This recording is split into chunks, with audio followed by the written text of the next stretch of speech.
অবশেষে মঙ্গলবার ইডি দপ্তর অর্থাৎ সিজিও কমপ্লেক্সে হলুদ ফাইল হাতে নিয়ে এলেন গ্রেপ্তার হওয়া বনগাঁ পুরসভার প্রাক্তন পুরপ্রধান শঙ্কর আঢ্যর মেয়ে ঋতুপর্ণা আঢ্য। সূত্রের খবর, তাকে ইডির পক্ষ থেকে জিজ্ঞাসাবাদ করা হতে পারে। এদিকে রেশন বন্টন দুর্নীতি মামলা ইতিমধ্যেই ইডি গ্রেপ্তার করেছে শঙ্কর আঢ্যকে। তার নামে একাধিক এফএফএমসি কোম্পানির হদিশ পেয়েছে ইডি। এমনকি তার পরিবারের অন্যান্যদের নামেও ওই এফএফএমসি কোম্পানির হদিশ পাওয়া গিয়েছে বলে দাবি ইডির। ইতিমধ্যেই ধৃত শঙ্কর আঢ্যর ভাই বউকেও জিজ্ঞাসাবাদ করেছে ইডি। সেদিক থেকে ভাবলে এ ব্যাপারে সূত্রের খবর, শঙ্কর আঢ্যর মেয়ে ঋতুপর্ণাকে জিজ্ঞাসাবাদ করতে চায় ইডি। উল্লেখ্য, রেশন বন্টন দুর্নীতির বিষয় নিয়ে গত 5ই জানুয়ারি বনগাঁয় শঙ্কর আঢ্যর বাড়িতে গিয়েছিল ইডি আধিকারিকেরা তল্লাশি অভিযান হিসেবে। সেদিন কিন্তু যথেষ্ট সময় নিয়ে তল্লাশি অভিযান ও জিজ্ঞাসাবাদ চলেছিল শঙ্কর আঢ্যকে কেন্দ্র করে। আর আজ ওই ঘটনার 11 দিনের মাথায় শেষ পর্যন্ত ইডির দপ্তরে এসে পৌঁছলেন শঙ্কর কন্যা ঋতুপর্ণা আঢ্য। তার হাতে ওই সময়ে দেখা গেল হলুদ রঙের ফাইল।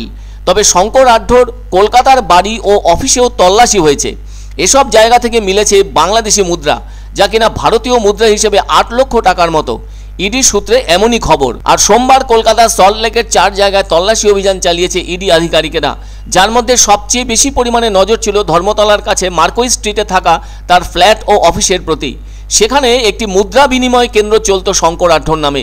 সূত্রের খবর, ওই অফিস থেকেই প্রচুর বাংলাদেশি মুদ্রা উদ্ধার করেছেন তদন্তকারী ইডি আধিকারিকেরা। এদিকে ওই বিষয়টি নিয়ে ইডি কর্তাদের প্রশ্ন, এত বাংলাদেশি মুদ্রা তার অফিসে কেন? তবে এর সঙ্গে কোনো বেআইনি বিষয়ের যোগ আছে কিনা সেসব খতিয়ে দেখছে ইডি। গতকাল তার হিসেব রক্ষক অরবিন্দ সিংয়ের সল্টলেকের অফিসেও তল্লাশি অভিযান চলেছে। এদিকে মার্কুই স্ট্রিটে শঙ্কর আঢ্যর নামে থাকা ফ্ল্যাটেও তল্লাশি চালানোর জন্য সেখানে তালা ভেঙে ঢুকতে হয়েছিল ইডি আধিকারিকদের। আর ওই ফ্ল্যাটের নিচেই বিদেশি মুদ্রা বিনিময় কেন্দ্র রয়েছে বনগাঁর প্রাক্তন পুরপ্রধানের। উল্লেখ্য, রেশন দুর্নীতি মামলায় ধৃত প্রাক্তন খাদ্যমন্ত্রী জ্যোতিপ্রিয় মল্লিককে জেরা করে শঙ্কর আঢ্যর নাম পেয়েছেন বলে দাবি ইডি আধিকারিকদের। তবে 5ই জানুয়ারি শঙ্করকে 17 ঘন্টা জেরা করা হয়েছিল। 2011 থেকে 2021 সালের মধ্যে খাদ্যমন্ত্রী হিসাবে থাকা জ্যোতিপ্রিয় মল্লিকের আমলে এ ধরনের রেশন বন্টন দুর্নীতির মতো কেলেঙ্কারি সংগঠিত হয়েছিল বলে অভিযোগ। সূত্রের খবর, ওই 5ই জানুয়ারি সন্দেশখালীতে ইডি অভিযানে গেলে সেখানে শেখ শাহজাহানের অনুগামীরা ওই ইডি টিমকে চরম লাঞ্ছিত করেছিল এবং সেই সঙ্গে তাদের গাড়িও নষ্ট করে দিয়েছিল। সেই ঘটনার কয়েক ঘন্টা পরে ওই দিনই শঙ্কর আঢ্যকে গ্রেপ্তার করা হয়েছিল। তবে ওই দিনের ঘটনায় সন্দেহভাজন 10-12 জনকে আটক করেছে স্থানীয় থানার পুলিশ। সেদিন আবার সংবাদ মাধ্যমের কর্মীরাও প্রহৃত হয়েছিলেন।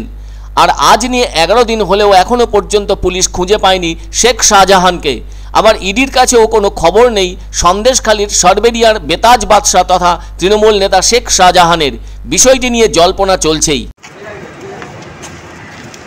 পড়ে যাবো, কিন্তু আস্তে সাবধানে যাস না কেউ আর।